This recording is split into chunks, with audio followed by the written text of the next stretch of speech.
Bon, petite galère du jour. Bah, j'ai crevé à l'arrière. Voilà, ça c'est fait. Ici, j'ai rien pour regonfler, j'ai pas une bombe anti-crevaison, j'ai juste une petite pompe à vélo. J'ai essayé de regonfler, ça a durci, mais c'est redevenu tout mou. Juste après, il n'y a plus rien dedans. Bon, j'en ai profité quand même pour retendre la chaîne, hein, tant que j'y étais, quitte à rouler à plat, au moins avoir la chaîne tendue. Bon, là, je devrais être pas mal. Savoir que ça se retend légèrement quand je suis dessus. C'est bien. Donc vous voyez, hein, avec la belle peinture, maintenant c'est déjà tout crade. Mais bon, comme je vous ai dit, c'est du all days, comme ils disent. Ça roule tous les jours. Et ça, c'est assez marrant. En fait, les projections qui viennent de la roue avant, en fait.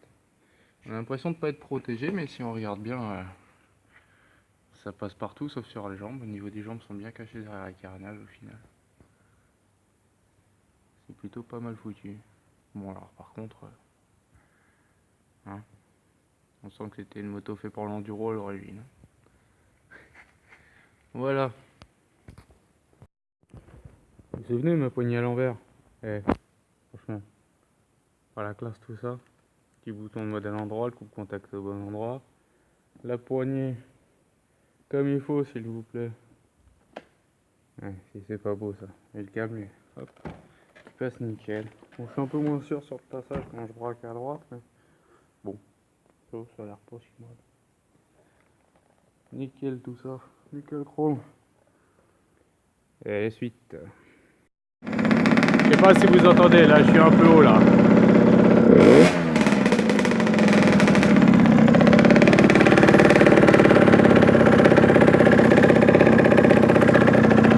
Moteur chaud, toujours les réglages. Je sais pas si on voit bien ici là, les deux petites vis. Ah.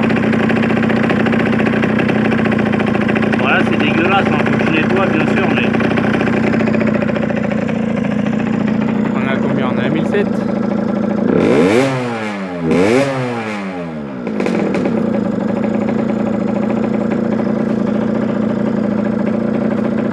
Là on est pas mal. On est à température, hein.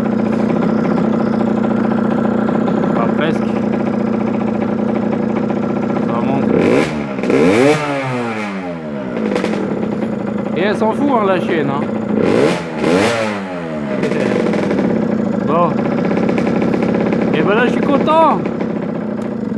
Bon les amis, on va arrêter de faire du bruit 5 minutes.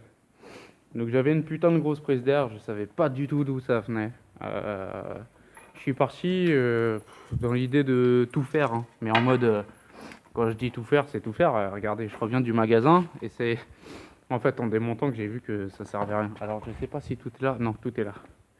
Alors attendez, tac, voilà. Pousse-toi Maya, file. Alors, petite boîte à air Conti, voilà. Hein, je me suis dit, vu que ma boîte à air elle est morte, je sais pas si vous aviez vu. En fait, ce qui se passe, c'est ça. C'est que tout simplement, ici, la boîte à air, vous voyez le bout de bois que j'ai mis là, c'est pour tenir, parce que ici, je sais pas si on va le voir, c'est de trouver. Enfin bref. Hop, ça. Ah, vous voyez comment ça tient bien, ça? Parce qu'en fait, il avait tout niqué, le mec. Donc moi, j'ai bricolé un bordel.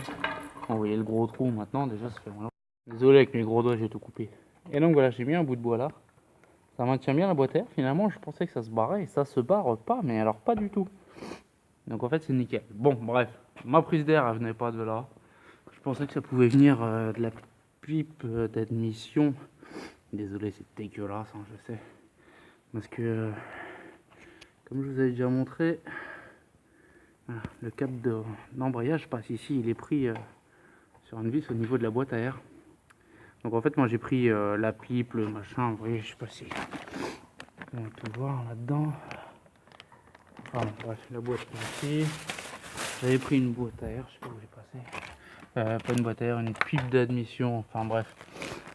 Un joint de carbu pour le 16. Enfin voilà.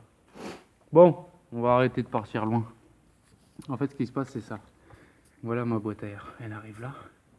Et vous voyez ici, il y a un petit téton caché. Là, il y a un dernier petit téton caché.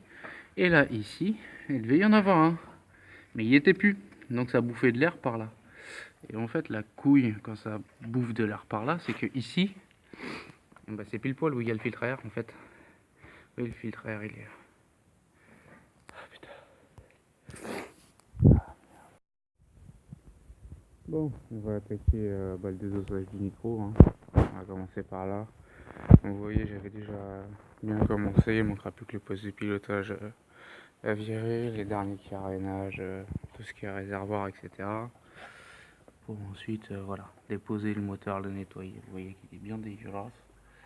Bon, ne vous inquiétez pas, tout ce qui est gras, c'est autre chose qui a coulé dessus. Hein, c'était pas comme ça. Voilà, voilà. Allez, on va continuer. Tiens, petite astuce. Quand vous démontez les câbles, ça a l'air tout bête, hein. Un petit coup de scotch de carrossier. Et juste noter ce que c'est. En remontage, des fois, ça va juste 2 fois plus vite. Bon, même si c'est mal écrit, on sait ce que c'est. Voilà. Juste petit truc, parce que vous verrez sur les scooters, en particulier, ces faisceaux électriques, c'est à mourir de rire. Bref, voilà, petite astuce. Écoutez, première fois que j'enlève au réservoir sur le nitro, bah, ça, franchement, je suis agréablement surpris. Parce que, voilà, vous voyez, niveau rouille, bon, voilà, un peu de rouille de surface ici, là. Hormis ça, c'est nickel. Pourtant, ça a pris les intempéries un paquet de fois, je peux vous le dire. Là, j'ai déjà gratté un peu, mais il y avait un paquet de terre. Vous voyez, regardez l'état des fils. Voilà, je vous montre pas, ça a vraiment pris ce qu'il faut. Et bah, nickel. Franchement, nickel. Pas en pète de rouille, quoi. Franchement, bien. À part sur, vite fait sur des soudures, rien de bien méchant. Ah bah écoutez, MBK, mais finalement, hein, ouais, quand même, c'est pas du chinois. Hein. J'aimerais bien voir au bout de, je sais plus quel âge il a, celui-là est 2001. On va dire les années 2000. Ça fait 17 ans quand même. Ouais, pas mal, pas mal. Allez, à la suite. Tenez, je vous montre les histoires d'étiquettes. Alors là, on en a deux, hein. Jauge à essence, fer arrière, ici, allumage, hop, démarreur plus masse, jauge à huile, témoin de température. Puis alors ici, euh, quand on est sûr de l'origine, on a de la chance d'avoir des commodos avec des codes couleurs et des détrompeurs. Et je peux vous dire que quand le vaisseau il a déjà été bricolé, si vous faites pas ça, pour vous y retrouver après, et ben je vous dis bon courage. Hein.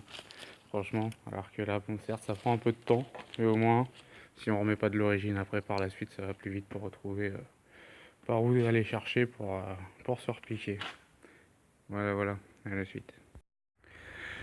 Bon, on a déjà pas mal dépouillé. Vous vous souvenez qu'il y avait déjà pas lourd, bah tenez, hop, tout ce qu'on a déjà réussi à enlever. Donc, ça en fabrique rien qu'avec le bois, je crois que d'origine tu peux aller faire du run avec. Désolé pour le son, il y a du monde. Voilà, le paquet de choses qu'il peut y avoir sur un scooter, il reste pas lourd à la fin. Ouais, ça fait pas lourd.